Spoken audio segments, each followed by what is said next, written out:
What are the macroeconomic trends that could make investors rich this year? I'm going to let the market tell me. What's up, super investors? Welcome to the Nick Rutherford Report. And the market is either going to take advantage of you or you are going to take advantage of it. So hit that like button, subscribe to this channel, leave me a comment, share this with someone who would get a lot out of it. Because this is the place to be for the financial news that matters for your net worth. Legendary money manager Peter Lynch, who has one of the best track records ever, advocates for investors to invest in what they know because they can spot trends long before the big bankers on Wall Street.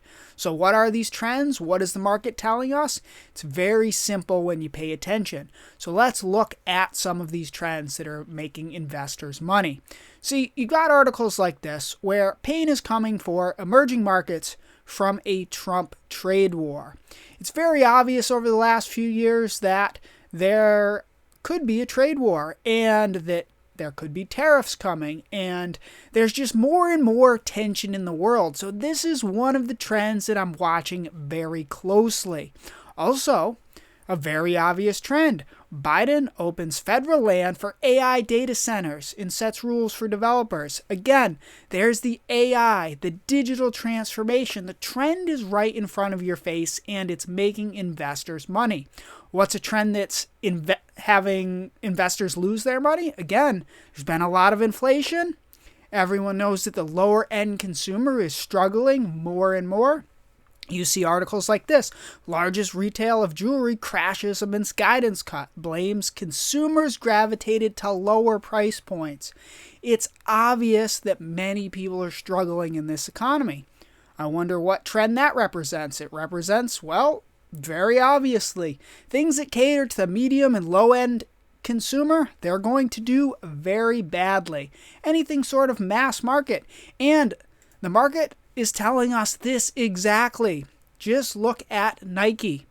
This is the shoes for everyone. This people who want to aspire to be basketball players, people who want to have the coolest shoes, etc. This is for middle and low income consumers. Of course, the high end consumers also buy these, but there just aren't as many. So if the average person is struggling, not as many people are going to have extra money to buy Nike shoes, and it's been reflected in the stock price. This doesn't take a genius on Wall Street to figure this out.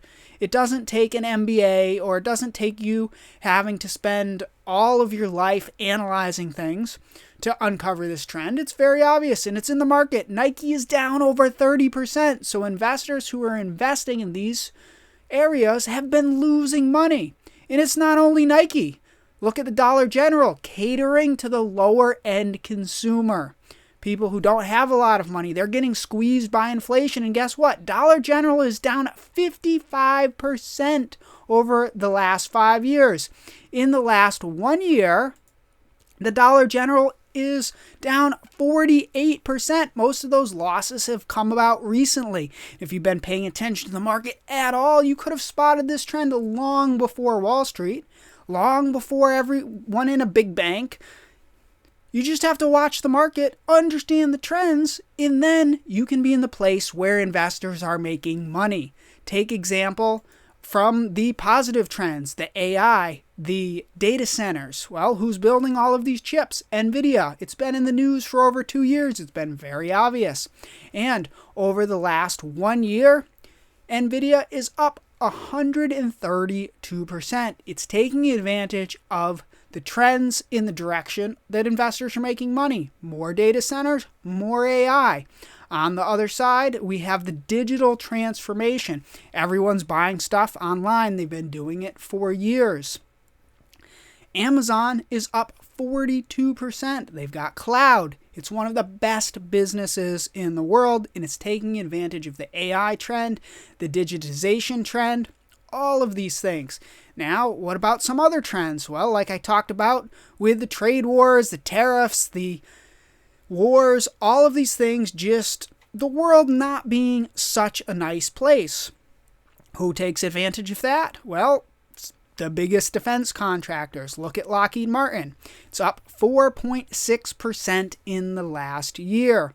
Over the last 5 years, it's up 12%. now it's not growing as much as like digital transformation or AI, but it's making investors a heck of a lot more money than if you were invested in Dollar General or Nike or any of these losing trends.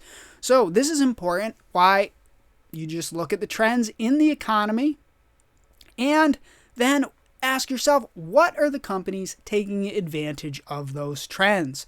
Finally, look at companies like LNG, Chenery, I'm not even sure how to pronounce that, Chenery Energy. So they are one of the biggest LNG producers in the world. They are natural gas, and what's most interesting about them, I'm not sure how much natural gas they actually produce, but they are all about exporting it. And that's what's most important to me and the topic that has my most interest.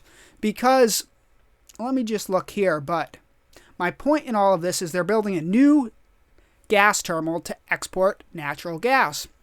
And here's the thing. If there's going to be trade wars, if there's going to be tension, if Russia is not going to send as much gas to Europe, guess what? If the United States can export gas, that's going to be a huge winner. And it's reflected in their stock price because they just built out a brand new export terminal that they just finished, I believe, 14 days ago. And you can see that this company is up 45% over the last year because it's taking advantage of the trend of the world being a more hostile place, and now they're prepared to export gas to people who want it, liquefied natural gas. So my point in all of this is the trend is your friend, and investors who understand the trends that the market is telling them are going to make a lot of money, while investors who are in the wrong place, who are positioned in trends like that are not working out well. The example, the lower end consumer, the middle consumer, the average Joe, and it's not looking good. So when I look at the trends tell me what to do and what companies to be positioned in. That's why I always look at the macro to understand the micro. And then when I do that, I can make a lot of money while most investors just lose a lot of money. Next, what's the number one stock to buy right now? Click on my bio, follow me, and follow the link to RutherfordWealthReport.com, and I'll share my latest research with you.